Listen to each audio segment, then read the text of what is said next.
Well, good mornings. Thank you so much for joining us. My name is Jake. I'm the high school lead here, which means I get to work with our high school students.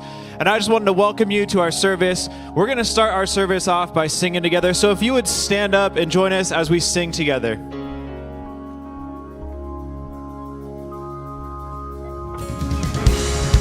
Good morning, everybody. Let's put our hands together. Let's give some praise to God.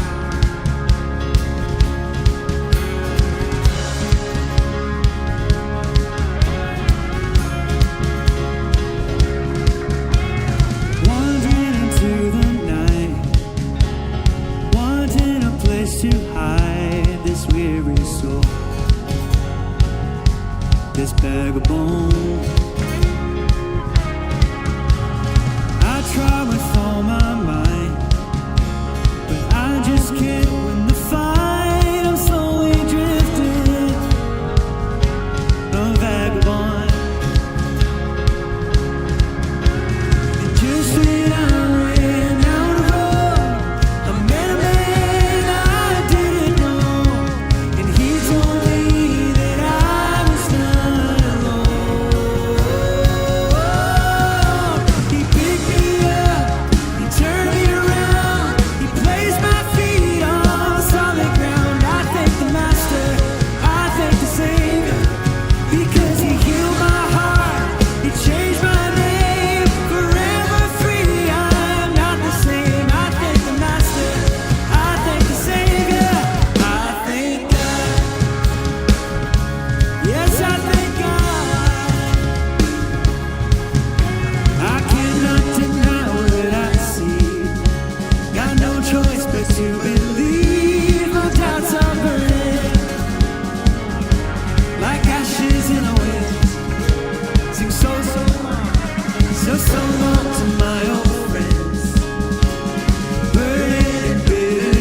because he healed my heart, he changed my name, forever free. I'm not the same. I thank the Master, I thank the Savior, I thank God.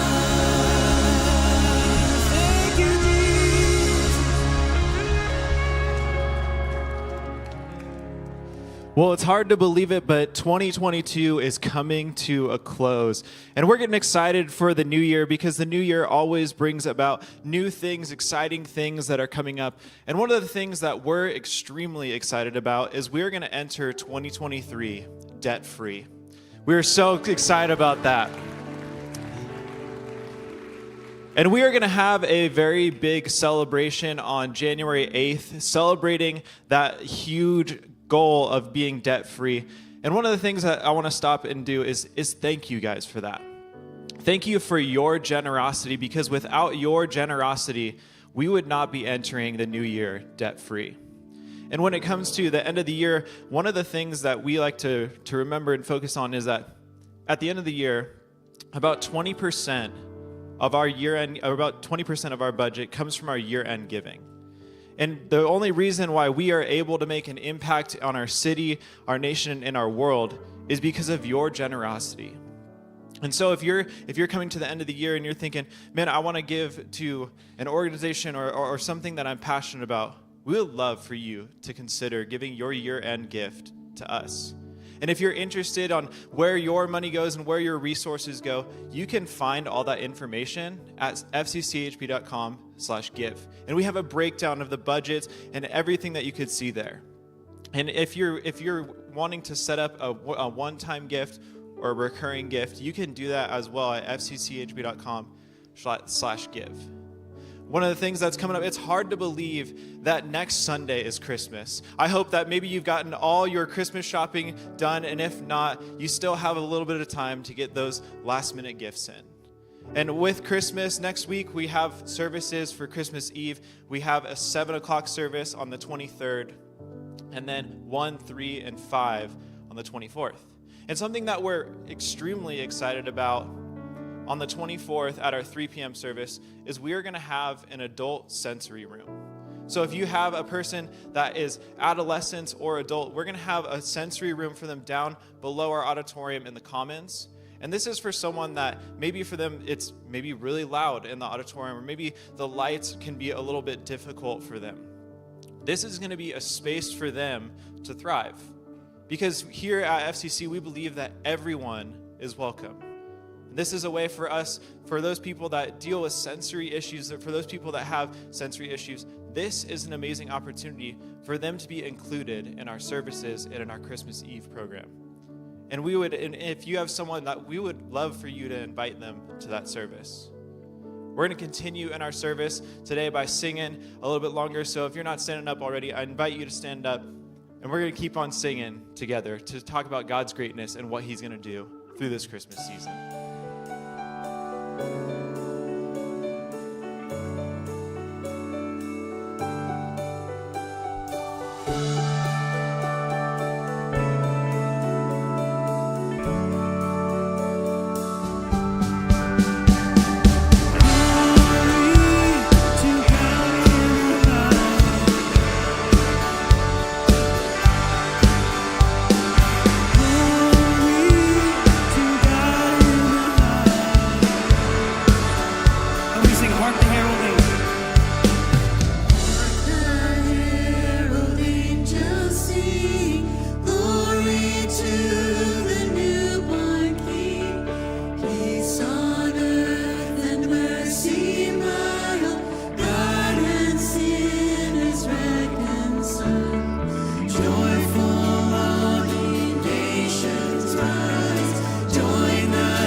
of Abraham, you're the God of covenant and faithful promises. Let me hear you. And time again, you have proven you do just what you said. Though the storms may come and the winds may blow, I'll remain steadfast and let my heart learn when you speak a word, it will come to pass. Sing great. Great is your faithfulness to me. Great is your faithfulness to From the rising sun. From the rising sun to the setting sun, I will praise your name. Great is your faithfulness to me.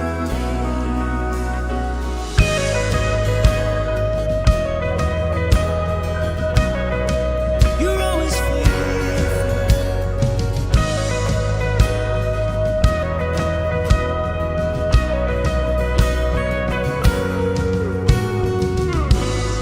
Gone from east to east, though the earth may pass away, your word remains the same. Your history can prove there's nothing you can do. You're faithful and true.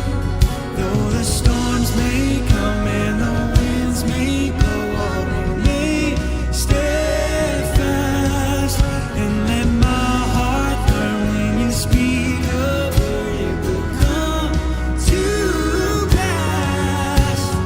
Great is your faithfulness to me. Great is your faithfulness to me. From the rising sun to the setting sun, I will praise your name. Great is your faithfulness to me. Oh.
God, thank you for a chance to come into your presence and to worship, God, and just be here with you, God, and just praise you, God, and just be with all those people. We love you so much, and we're so thankful for everything that you've done in our lives, God. We know that you'll be faithful and that we can trust you with everything that we have. God, I know your words are true, and I'm so thankful. We love you and we praise you. And everybody said, amen. You can be seated.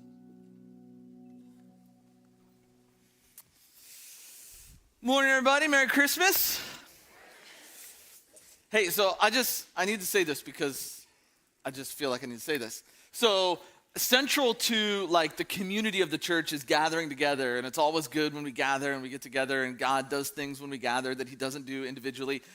And so like every week it's a rhythm in which we live, but I just got to say there are some weeks that I'm more impressed that people show up, and like the fact that you all are missing the World Cup final to be here right now, I think just speaks well of you and your commitment and your character. So I just need you to know I'm very proud of you for being here and not. I know some of you maybe are like on your phone, you got earbuds in. If you know the score, don't tell anybody. I don't want to ruin it. Maybe somebody's recording it, but just know I'm very proud of you for being here today. I hope that when you leave, you feel proud of yourself, like, yeah, I made the right choice.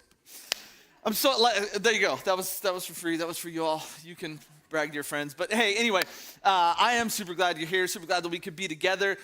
We are now just the week before Christmas. This is like the heart of the Christmas season. And for really centuries, Christians in the Christian tradition has referred to this time, the time really between Thanksgiving and Christmas, we call it Advent.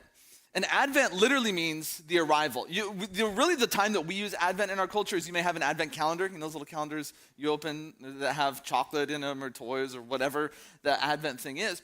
But Advent it's the season that Christianity has used. Really, it was the kickoff of the traditional liturgical Christian year, and it was about reflecting and preparing for the arrival of Jesus. And what that means, and so I've said this all along, and I know we're approaching the end of Advent because Christmas is a week away, but we've put up some resources on our website. If you go to FCCHB.com/Advent, there's just some things you can do, Bible reading plans, things you can do with your family, just some kind of stuff to add to the season. So even though we're only a week out, I still really encourage you. This is a great time. It's a fun season.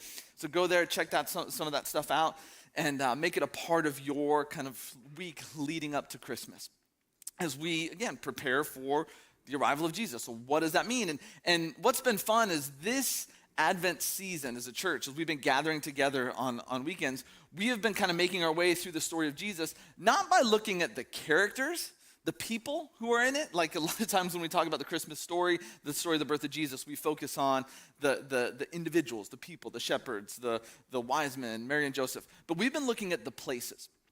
Because if you look at the birth stories of Jesus that are in the New Testament, there's really 4 specific places that are mentioned. I'm going to put this map up this is what we call the ancient Near East. This is the world that Jesus was born into, the world in which the early church exists and thrives. And Jesus, obviously, he's born in Israel. He's born in the city of Bethlehem, which is a small village outside of Jerusalem. But as a part of his birth story, the gospel writers, the gospels are Matthew, Mark, Luke, and John, the 4 books that tell us about the life of Jesus, they mention these other places.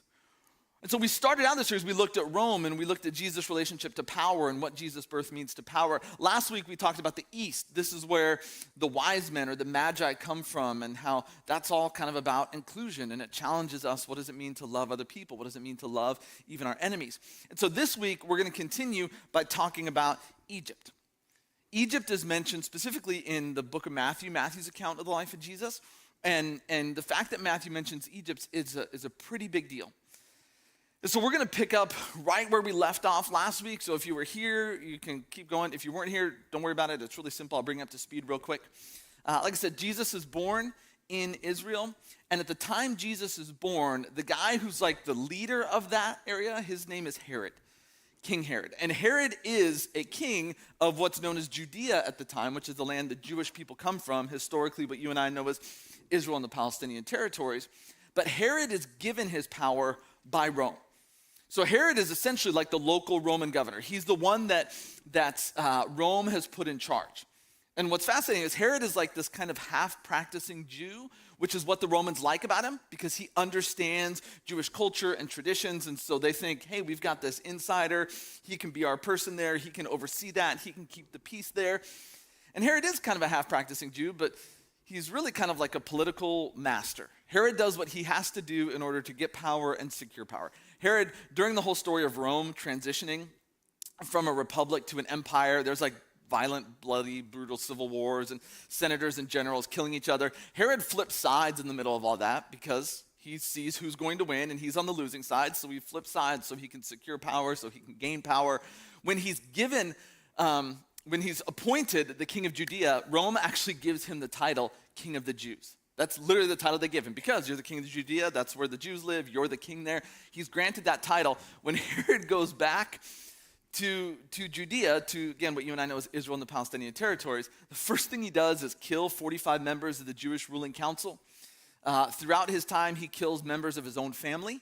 He kills at least 3 of his own children and 1 of his wives, all because he's paranoid and he sees them as a threat to his power, and he has to secure and hold on and maintain his power. So this is the guy who's king when Jesus is born. Now, when Jesus is born, Matthew tells us that there are these magi.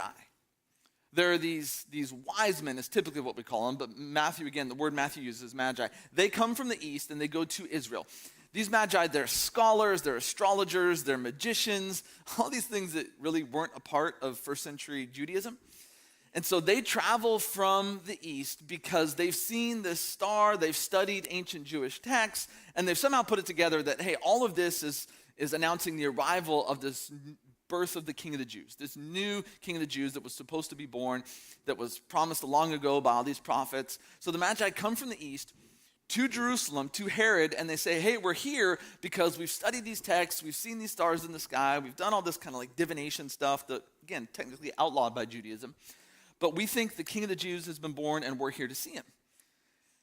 Now Herod, as soon as he hears that, like, King of the Jews, that's like a trigger for him because, wait a minute, I'm the King of the Jews. If there's a new King of the Jews that's been born, this individual is a threat to me. So Herod immediately says, okay, I don't know what's going on here. I don't know what this is all about, but whoever they're talking about, this newborn King of the Jews, I need to find them and I need to get rid of them because I need to hold on to my power. And whether or not this person is actually a king, whether or not this is some fulfillment of some prophecy, doesn't really matter. Somebody thinks it is, they're a threat to me, therefore I need to get rid of them. So Herod tells the Magi, he says, hey, you go find the baby. When you find him, come back and tell me where he is so that I can go worship him. Herod has no intention of worshiping this baby, just wants to know where he is so that he can get rid of him.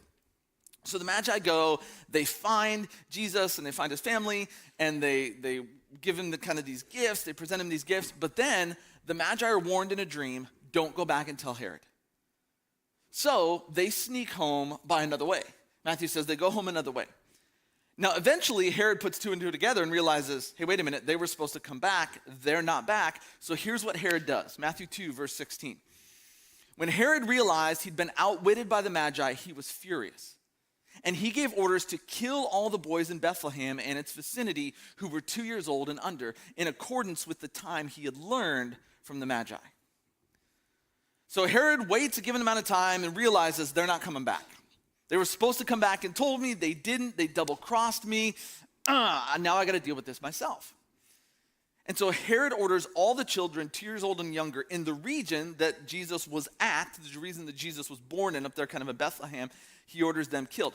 This, just for what it's worth, kind of a side note, this is one of the reasons we know the Magi don't show up exactly when Jesus is born, but they show up sometime later.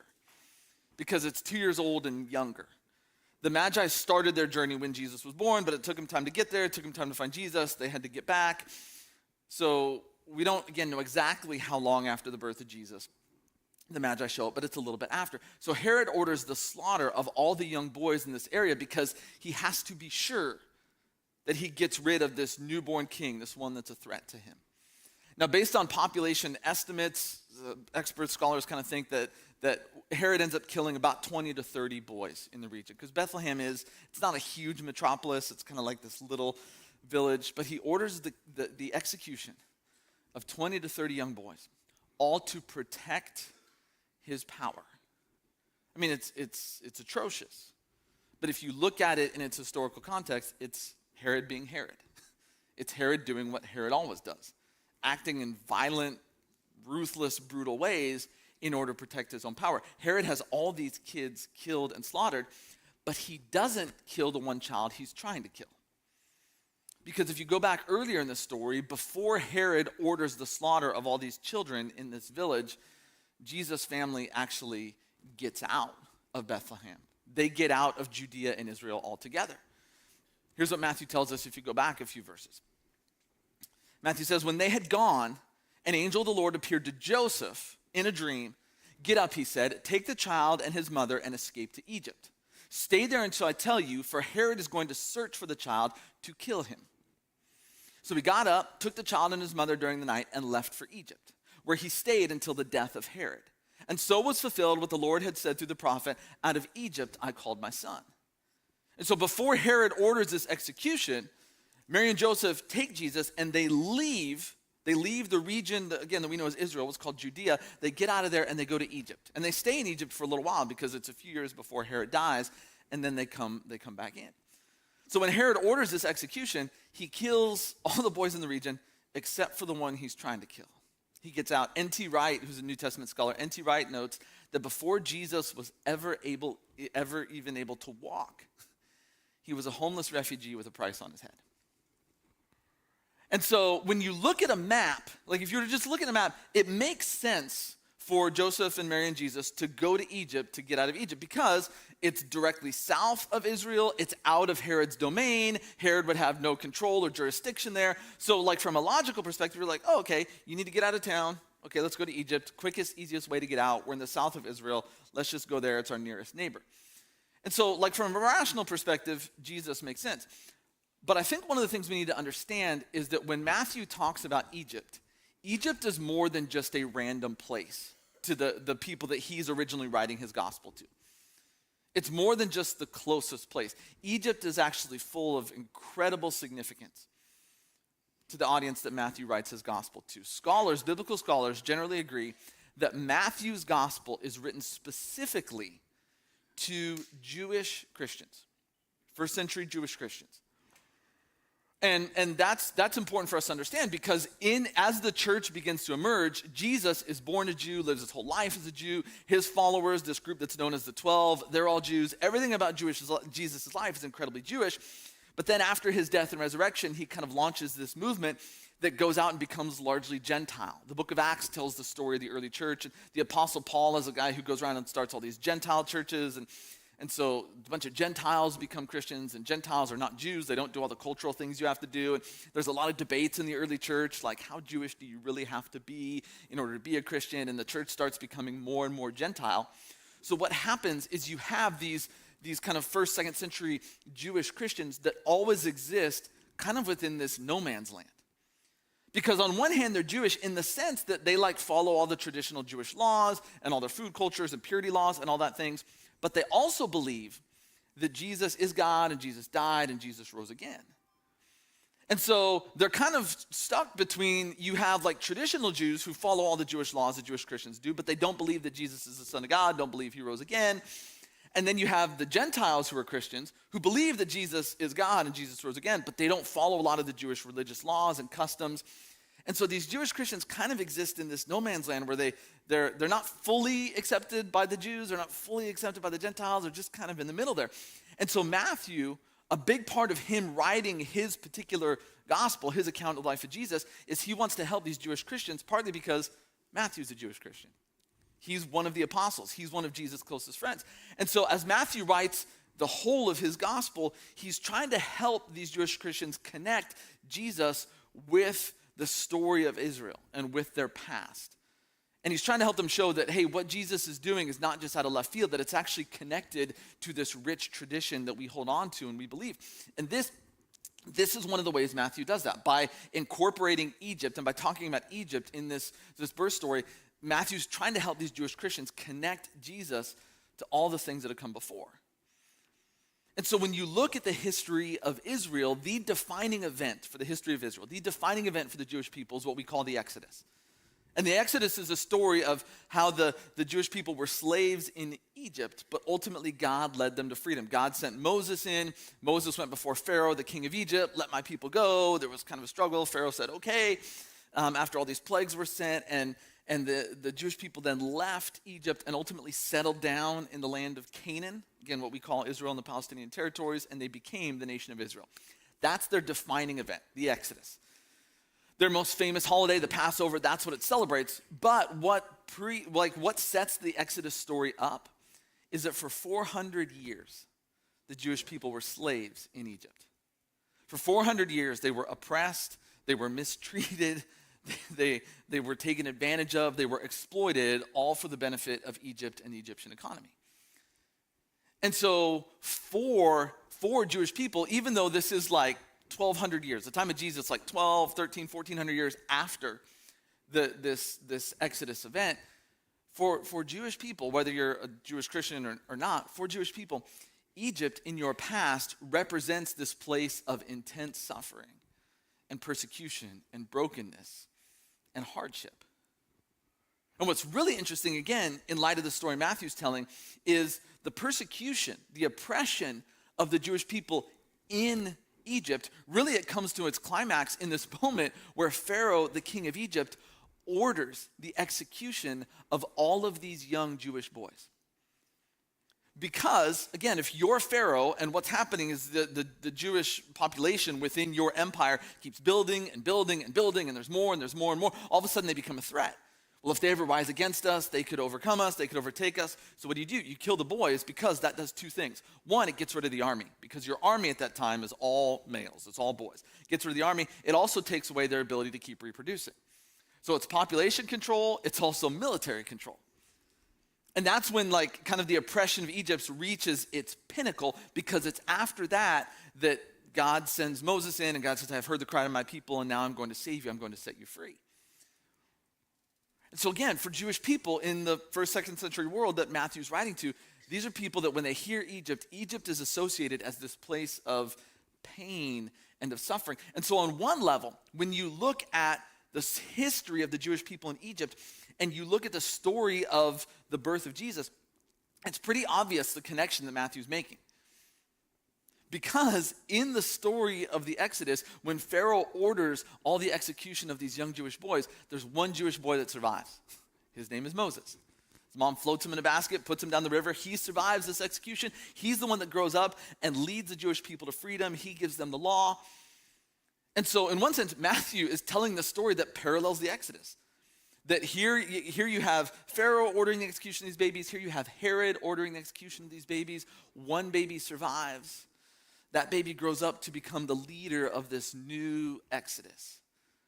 And so on one level, it's pretty obvious the connection that Matthew's making, that this is what Matthew's doing. He's saying, hey, look, we had this great event in the past, but look, this is what's coming now. That yes, we're still oppressed by the Romans. The local Roman authority is Herod. Herod is just as gnarly as Pharaoh. But look, Jesus has survived. He's going to be this new Moses figure. He's going to lead this new Exodus. But there's also kind of this deeper level of what Matthew's trying to say. In that Matthew is trying to make clear to his audience of Jewish Christians that he's writing to that, this is bigger than just, hey, here's a couple similarities. That he quotes here from actually Hosea chapter 11, this verse here, out of Egypt I called my son. And the way Matthew tells it is it almost sounds it's this prediction. That this prediction about the Messiah, which is what Jesus was called, the Messiah, that this verse applied to them. But Hosea chapter 11, if you read it, has nothing to do with prediction. It's not a prediction about the Messiah at all. Really, Hosea chapter 11 is a reflection. Hosea comes way after the Exodus, and Hosea is reflecting back on the Exodus and talking about what is it that led God to free his people from slavery and oppression in Egypt. And that it's God's love for his people that led him to bring his people out of Egypt and ultimately settle them down in the land of Canaan. And so Matthew's not talking here. He's not talking about prediction and fulfillment. And what he's talking about is he's really equating Jesus with Israel as a whole. Because he's making this comparison saying, listen, Israel, in the same way that Israel comes out of Egypt and their story begins, the same thing's going to be true of Jesus. That his story is going to begin with him coming out of Egypt. And ultimately, when Herod dies, Jesus and his family leave Egypt. And where do they come back to? The land of Israel. And so Matthew's telling this story because he's saying, listen, you have to understand that Jesus and Israel, they're kind of the same here. And here's why this is important. The first part of the Bible, what we call the Old Testament, is essentially the story of Israel. That the first book, Genesis means origins. Genesis is kind of the story about origins. Where did the world come from? Where did Israel come from? How did we get to Israel? God doesn't choose Israel. God creates Israel. But the second book, Exodus, is really kind of just dives in. And from that point on, it's about the history of Israel. And Israel is unique because Israel is given this mission. Israel, as it exists, is a missional entity in that God is trying to restore all of his creation. That's the story that happens in the first part of Genesis. God makes a good creation, and that good creation becomes broken. It becomes fragmented. It literally starts ripping itself apart. And so God, from that point on, is like, no, I'm going to bring my creation back together. I'm going to restore it to the goodness I originally created it to be. And he creates Israel to help him in that. And Israel is designed to show the world, hey, this is what it really means to be human. And this is what it really means to live life under a good law. And even the law that God gives to Israel is designed so that Israel can be this kind of witness and testimony to the world. Because again, you have, at the same time Israel exists, you have places like Egypt that are built on exploitation and slavery and greed. And so Israel is supposed to exist as this different way to be human, and the law kind of dictates that. And so Israel has this goal: we're going to show the world that God is actually good, and that creation is good, and that we're designed to live in relationship with one another, and we're designed to love and serve one another. That's what Israel is supposed. That's why in the Old Testament, Israel is supposed to be this light to the nations and this light to the Gentiles, and they're supposed to give hope and life. The problem is they fail, and that's what ultimately leads them to them getting conquered.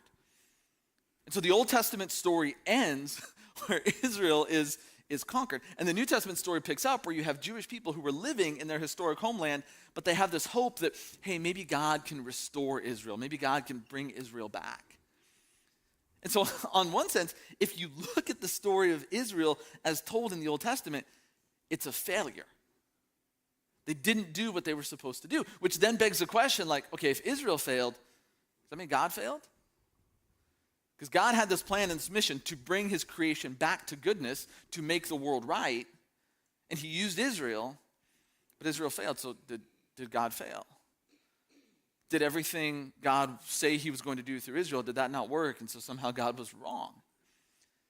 This is part of the question that Matthew's addressing, because here's Matthew's answer. Matthew's saying, no, God did not fail.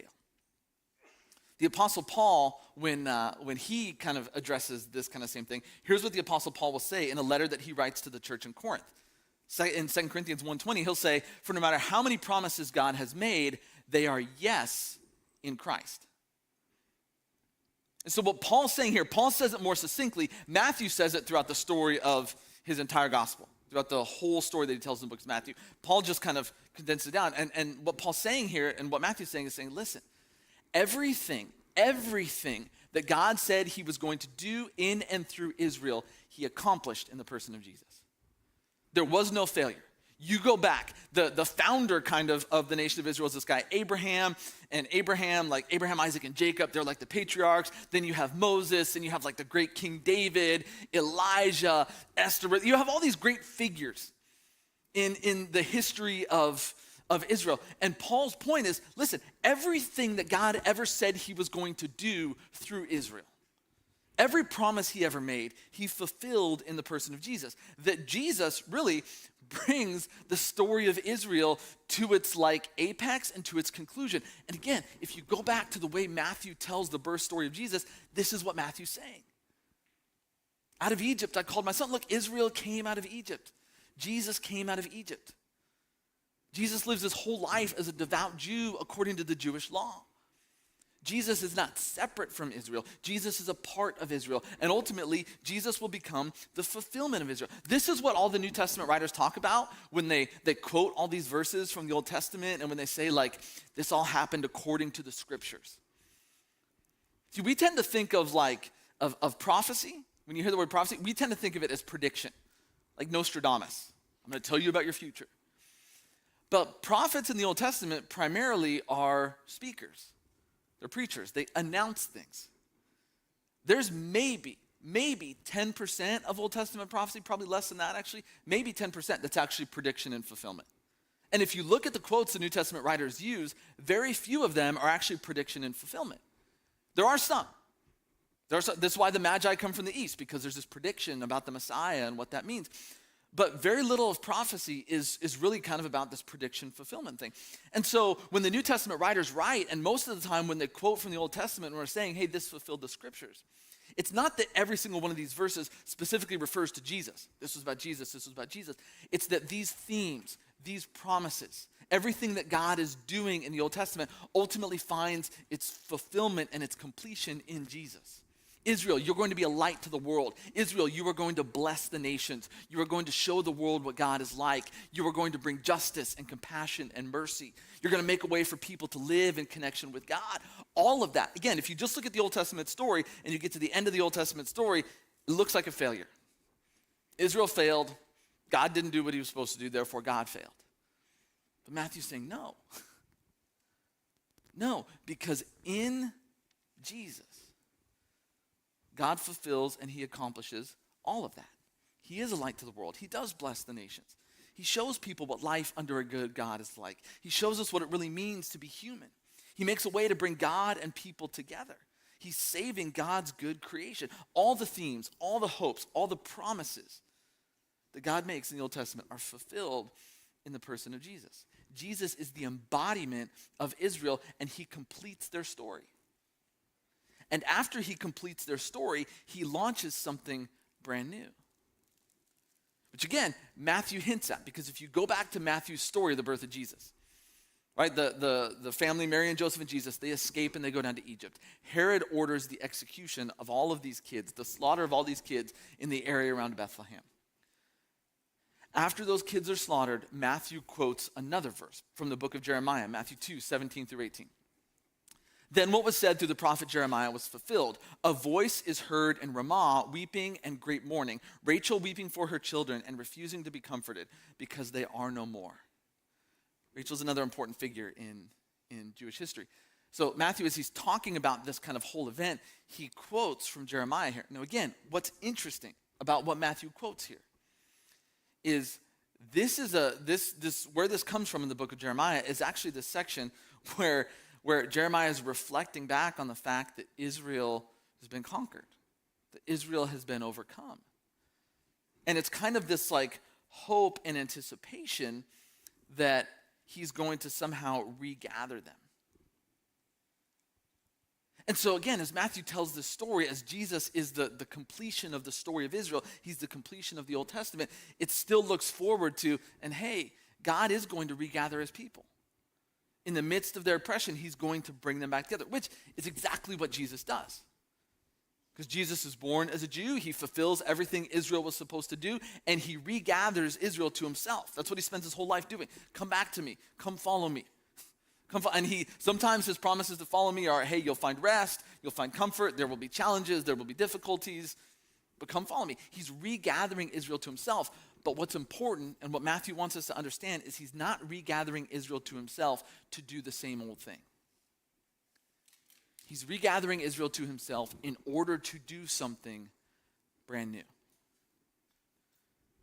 It's not going to be like it was because, again, Israel's story is completed in Jesus. Jesus like puts a ribbon on it. Boom, beautiful story. Everything God set out to do, he did through Jesus. And now Jesus shows up to regather Israel in order to do something brand new. Jesus even says so. He makes it super clear. If you skip ahead to Matthew 9, 16 through 17, when Jesus is an adult, here's what he tells people.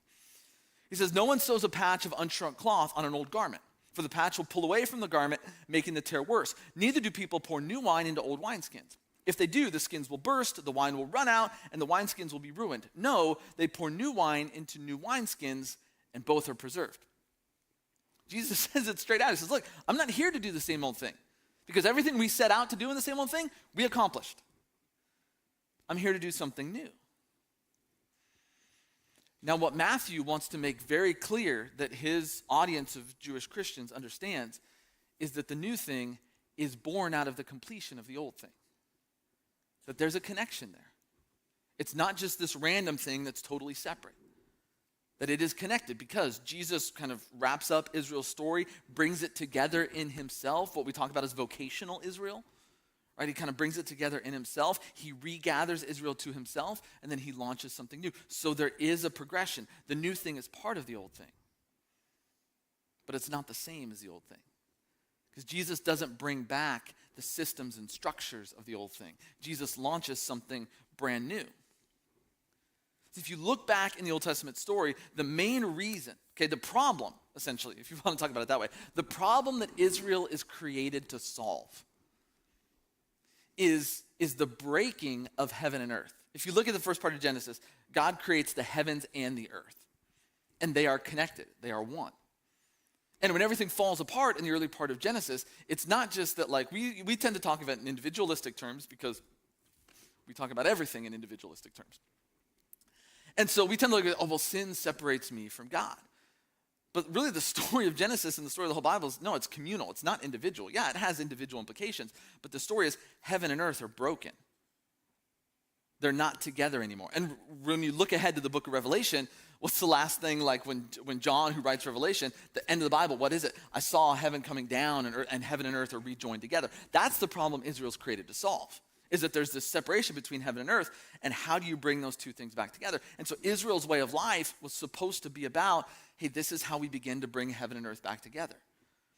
And when Jesus shows up, what does Jesus talk about? The kingdom of God, which is about bringing heaven and earth back together. And so everything about Israel, their religion, their sacrificial system, all their social laws, was all about, this is how we live in this like heaven and earth connection. This is what it looks like when these two things intersect. This is what it looks like when God is actually in charge of this physical place. And all the things that made up Israel, that's what they were all designed to do. And again, Jesus embodies that completely. Jesus is both God and he's both human at the same time. Jesus is what it really means to be human. This is what it looks like when God is in charge. This is what it looks like when heaven and earth are joined together. And again, Israel ends up getting conquered because they fail to do that.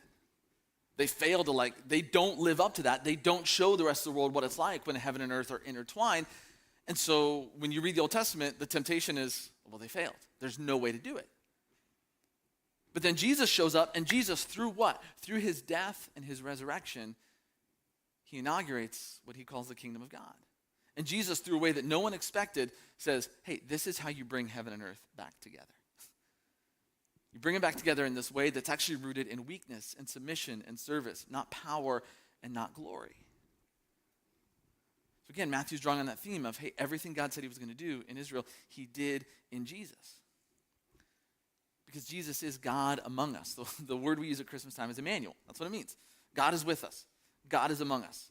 And what Jesus is doing is he's relaunching a brand new people of God.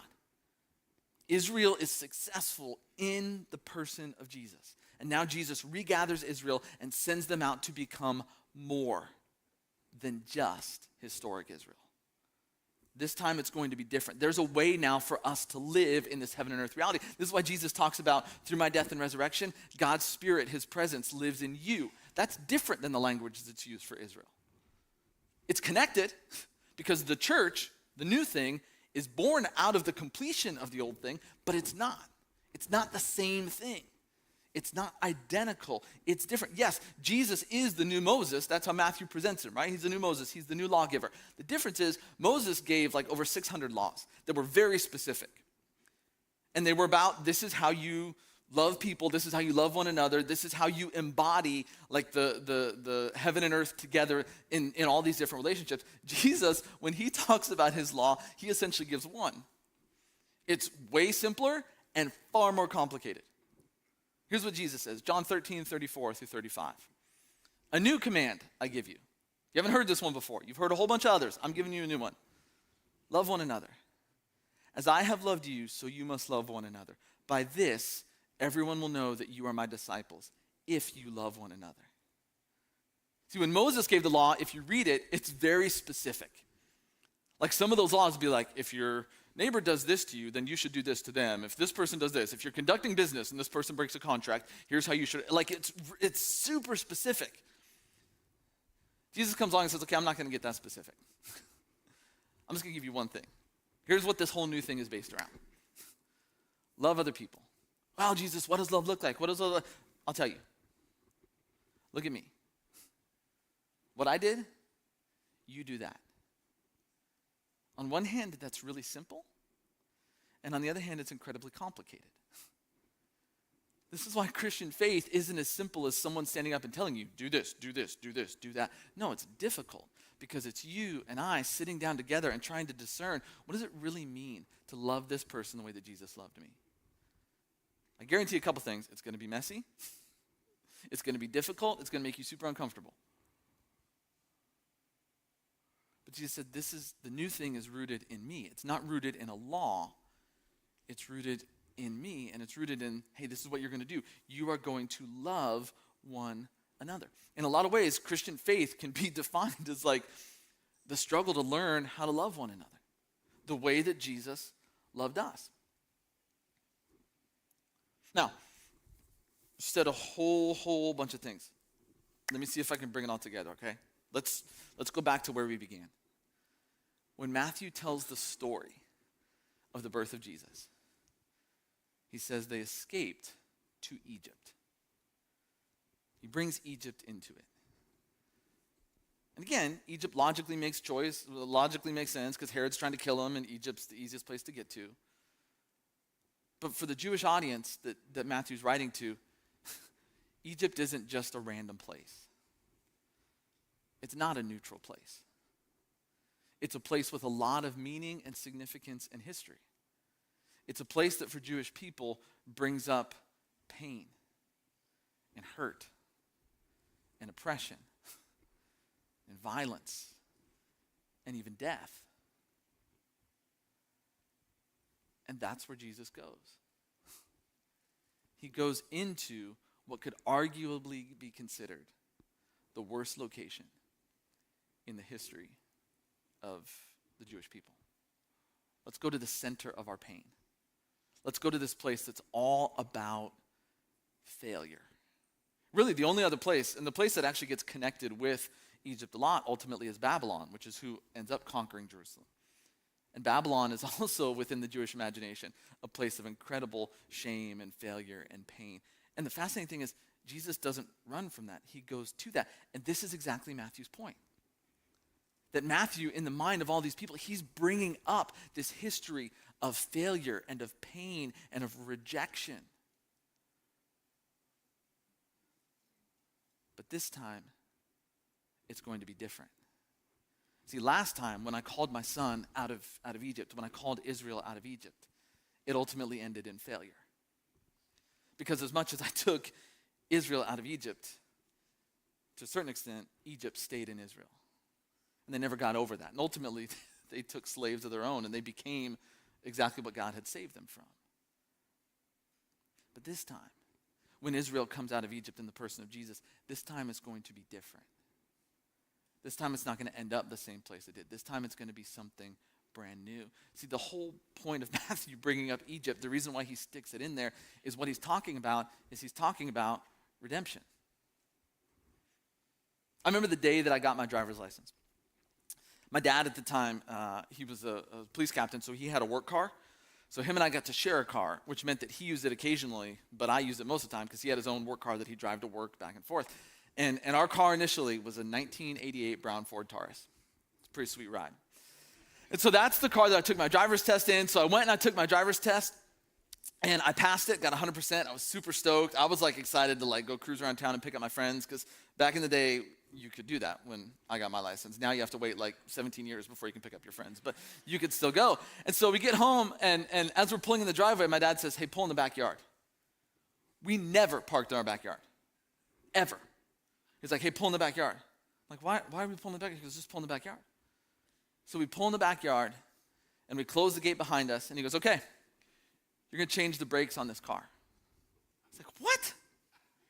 Now, my dad's whole family, cars, mechanics, that was a part of them. My great-grandfather actually owned a factory where they made car, brake bleeders and car jacks and all kinds of stuff like that. And so my dad grew up working on cars. I had even helped my uncles, my great-uncles. That was a big, big part of kind of his upbringing and even of my family history. it had never really been with me. I hadn't done a whole lot, but my dad's like, no, you're going to do this. And so I spent the whole day that I got my license changing the brake pads on this 1988 Ford Taurus. And it's, you know how sometimes when you remember things a little more bitterly than they actually happened? And so my dad's a great dad, and I know that my dad helped me, and I know that but literally the way I picture it in my mind is just my dad sitting in a lawn chair with a Diet Coke just yelling at me, telling me what to do, like, do this, do that, do that. Because I got the jack out there, and I'm taking off each one, and it's lugging out everything, replacing all these. At the end of it, I had no idea even still how to do it on my own, and that's the only time I've ever changed brake pads in my life. But I did, and that's how I spent the whole first day. And I remember, like, I was kind of bitter. I'm like, this is supposed to be a great day, a monumental moment in the life of a young person. You get your license, but here I had to, and I was just, Anyway, I got over it, and life went on. I played water polo in high school. And I remember one day coming out of water polo practice, so we come out, everyone's gone from school because it's a couple hours after school's over, and we walk out there, and there's like 4 or 5 guys from our water polo team, all of whom are like gnarly dudes. These guys played multiple sports, they're ripped and everything, and they're standing around looking at my one friend's car. They're just staring at it. And I walk up and I'm like, what's going on? And they go, oh, well, Josh has a flat tire. And I'm like, okay. Are we going to do anything about it? Or are we just like standing here? And they're like, we don't know what to do.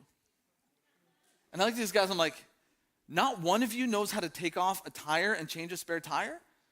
And they're like, no. I was like, all right, I got this. And so I like got out the jack and I jacked down and I changed the spare tire, and literally all these guys are just staring at me in awe, like I'm some kind of like miracle worker or anything like that. And so I felt like super duper cool, but I changed it, and he got his tire, and he went home. And I remember getting in my car, and when I sat in my car, I doubt that I ever vocalized this to my dad, but I remember just sitting in my car going, thanks, Dad. Like that, all of a sudden, that one day that I spent in misery changing the brakes on the car, all of a sudden it made sense. And I've changed a bunch of spare tires since then. And if it wasn't for that horrible, awful, painful day that I got my license, I don't know that I'd know how to do it. See that? When we talk about redemption, that's redemption. Redemption is taking something from our past that is, it could be a failure, a choice we made, could be something that happened to us. It is a source of pain, maybe of anger, maybe of shame, maybe of resentment. But all of a sudden, through redemption, it becomes something new. It becomes something that actually gives life, and it gives hope, and it gives new meaning. This is what Matthew wants us to see in the person of Jesus. That what Jesus is doing is he's bringing about redemption through the story of Israel. I remember one day I coach a special needs soccer team. I remember getting there early, and I'm setting up, and this mom comes up, and she's in tears, and she's there with her son, and it's literally just me and my son who's on the team, and her son, and her son's running around, and she's crying, and I said, you okay? And she told me, she said, today he was officially diagnosed with autism. And it wasn't that she didn't know beforehand, but when you get that piece of paper, it just does something to you, and it's different. And I remember sitting there, and I got to talk to her for a few minutes before any other parents showed up, and I kind of felt like I did pretty good because I remember that day myself. I remember the day Linda and I walked in and our son was officially diagnosed. It wasn't a shock to us. The whole reason we were at the doctor is because we thought this is what, but I remember that. And as bad of a day as that was, interesting, my wife and I did that on our anniversary. I don't know why we scheduled that appointment on our anniversary, but we did. But I felt like in that moment, all of a sudden, my brokenness could help. My first memory, I found this out when I went to a year of counseling. My first memory was my uncle committing suicide. I was like 4 or 5 years old. Came home, my dad picked me up. And I remember, to the best that a 5-year-old can, the confusion and the hurt. And on the one hand, I love you and you're my hero. And on the other hand, I'm super angry at you. And I remember all that. So over the years, when I've talked with people who are in a similar place, or I've come across situations that are similar, I feel like maybe I have a little something to offer there. Not that I can make everything right, but I get it. See, time and time again in my life, God has used these experiences that are hurtful, that are painful, that are broken, things I'd rather not talk about, things I'd rather not deal with. But God has used them to bring about redemption, to bring about things that bring hope and life and healing to people and to the world around us. Matthew, as he tells us about the birth of Jesus, he says, this is what Jesus is all about. This is the connection Matthew's helping to make for his Jewish Christian audience. That look, we have this whole past.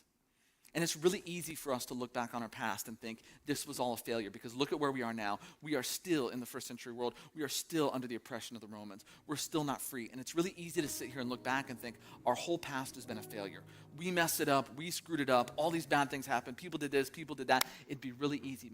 But Matthew says, I need you to understand that's not what's going on. That God is doing something that's connected to our past. That he's redeeming that past and making a whole new way. And it's not, hear me on this, it's not like you get to the point where you sit around and go, man, I'm really glad I went through that. Every time God, it's not like I look back and go, you know what, if I could spend my first day with my driver's license changing brakes in the backyard with my dad, that would be my choice. It still wouldn't be my choice. It's not about looking back and saying, oh, I'm really glad I went through that, but it's about realizing that, you know what, God is up to something in the world. And what he's up to in the world now isn't divorced from what happened yesterday, and it's not separate from it's all connected. That God is leading it all somewhere, that he's redeeming our past. And see, the problem is, a lot of us, probably like the people of Israel, we'd rather avoid the difficult things in our past. We'd rather avoid the failure. We'd rather avoid the pain. But what Matthew wants us to understand is what God is doing now in our life is not separate from that. It's a part of it. Matthew gives us this holistic story of God working to redeem everything, the past, the present, and the future. And so I'm not telling you this Christmas to sit around and hash up all the terrible things in your life. What I'm saying is we got to stop running from what's so difficult. The reason Jesus redeems the story of Israel is not because he runs away from Egypt, but because he runs into Egypt. He owns up to it. He embraces Egypt as this is a part of my story. This is a part of our past. And rather than run from it and pretend like it didn't happen and ignore it, I'm going to embrace this part of my story. Because, going back to that word Emmanuel, that's the word we use at Christmas time, right? Emmanuel, God is with us. That word by its definition means that God meets us in the moment of our hurt and our pain and our failing. So here's what I'm trying to say to you. If you will allow God to be Emmanuel in your life, to meet you in the Egypts of your life, those moments of pain and hurt and brokenness, those moments of failure that you would rather run from, you'll learn two things. Here's what you'll learn. Number one, you are loved. And number two, this is a new story. Last time when Israel came out of Egypt, it didn't work out so well. Last time when you came out of Egypt, maybe it didn't work out so well. But this isn't last time. This is a new time. This is different. God is doing something new in the person of Jesus. He's redeeming that to give you a whole new present, to make a whole new future. That's what Christmas is about. Let me pray. God, I thank you so much for your love for us. I thank you that you are a God who redeems our past, gives us a present, and makes a whole new future. And those things aren't separated. They're not isolated. That Jesus ultimately fulfilled Israel's story by embracing even the broken parts of it. By going back to the places that Israel would have rather run from. And God, I know we have places in our life that we would probably rather run from. But those are the places where you meet us, where you redeem us, where you make new things. God, help us to be people who allow you to meet us in the midst of the Egypts of our life, so that you can redeem our lives and do something new and beautiful. God, we love you, thank you, and pray this in Jesus' name. Amen.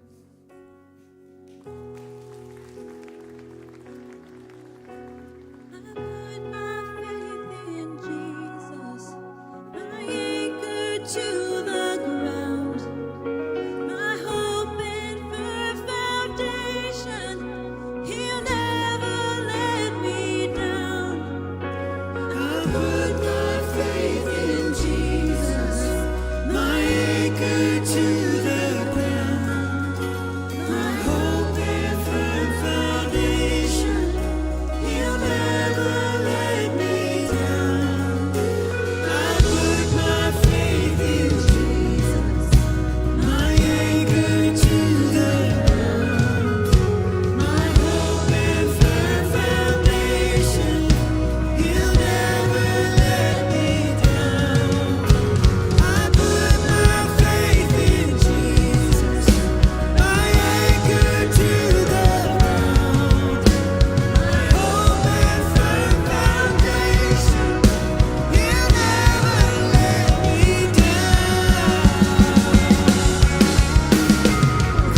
so much. We'll see you next week. Merry Christmas. Oh, not yet.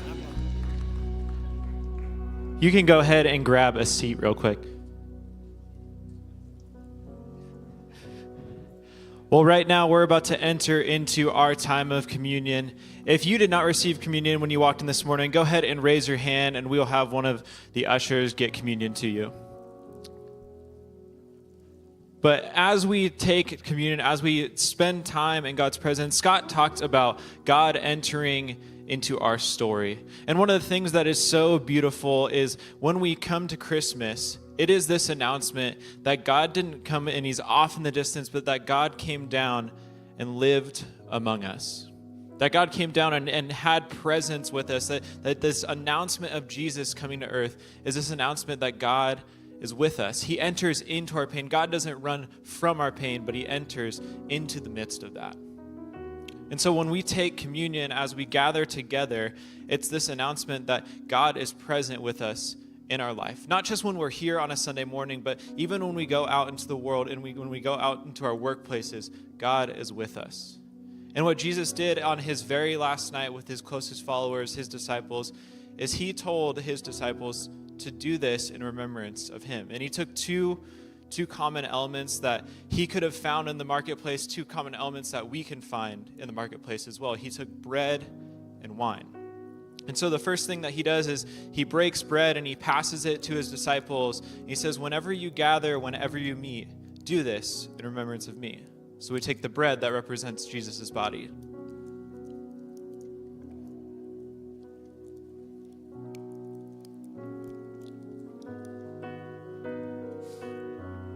And then next, Jesus passes a cup of wine around and he tells them, whenever you gather, whenever you meet, do this in remembrance of me. And so we take the juice.